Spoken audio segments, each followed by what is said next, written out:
I don't think I was ever forgiven by Pete Rozelle and the football NFL for not first using it on NFL, which I think they never liked.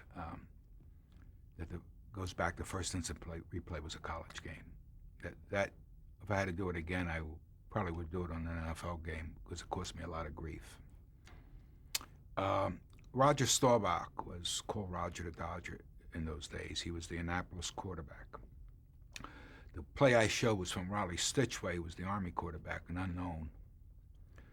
Well, I had hoped that Staubach would do one of his scrambles and I could show it, with some cause and effect to it or whatever. But every time one of his plays came up, the thing didn't work.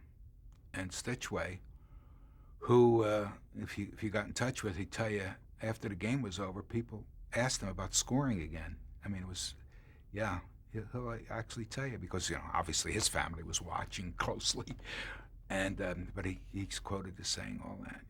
Well, it changed how you view a game because you want to see what happened. You want to put it in context with the game. And if you watch the game today without replays, you would be more than unhappy. I mean, it wouldn't be complete coverage because your replays now are not from the same angle. Even the first one wasn't the same angle. It was a tighter lens. Replays today are a lot of isolated cameras. They call ISO.